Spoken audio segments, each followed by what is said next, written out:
Hi everybody, it's Sharon Seville here, First Executive Recruitment, part of First Group Solutions. I do hope you've been able to have a half decent bank holiday weekend, although it kind of feels pretty much the same as every other day right now, but hey ho, needs must. Anyway, I did a quick daily burst last week on CVs that needed to be fit for purpose. And if you're worried about job stability when this is over, then it's a good idea to brush up on your existing CV now, whilst you've got the time and the space to do it. I had a few people ask me after that for advice, so I thought I'd do a bit of a trilogy of things to consider when you're updating your CV. So today's Daily Quick Burst is about the beginning of your CV, and tomorrow will be about the middle, and then the following day will be about the end. So at least you've got that collective that will hopefully help you if you need it. So the beginning. Why is a profile on your CV so important for the person reading it? Because that is the beginning, your profile. And it might help to think about this in the context of the no doubt countless films and box sets you've been watching whilst on lockdown, or the books that have finally come off the shelves and you've actually got time to read. I know I've watched my fair share of films this weekend and have actually finished a book, which says it all. So what made you decide what to watch? And if you don't know anything about a box set or a movie, or if you've rather read a book, then what makes you pick a good book? Well, for TV, it's a trailer, and for films, it's those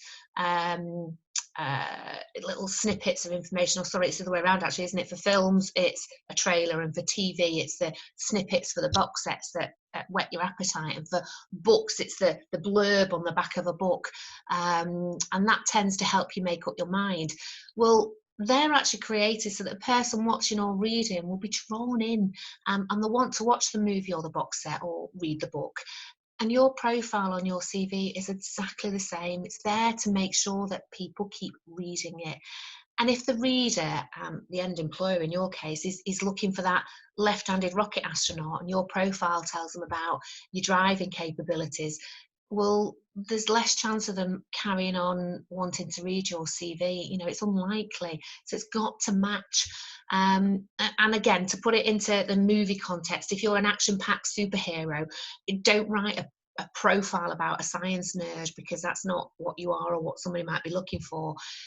Write about why you're an action-packed superhero, or about the skills that made you an action-packed superhero, or the capabilities that have led you down the action-packed superhero path. That's what a reader is looking to find out in the first part of your CV. And they want to know, is it worth carrying on and reading the rest of it? Watching that movie, reading that book. It's that principle. And a good profile helps make sure the answer to their question is yes. Now, of course, the thing to bear in mind there is, don't lie on your CV. You'll get found out, and that ultimately doesn't help anyone.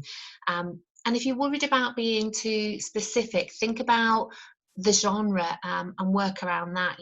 Action-packed, thriller, sci-fi, mystery, whatever it might be. It's the same for your skills. Sales director, finance manager, customer service manager. Your background is your genre, so write about that. And I know, I thought about this, and I know some people like cover letters too, when they're applying for jobs.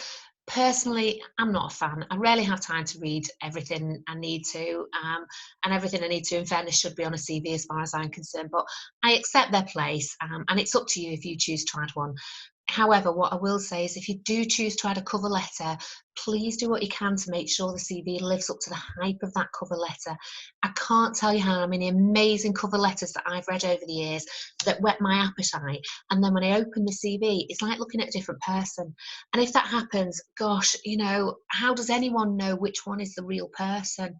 And I guess that's why I'm not a fan. I rarely see the two marry up, and that raises its own question mark in my mind, which is the last thing you want someone to have about your capabilities to do the job.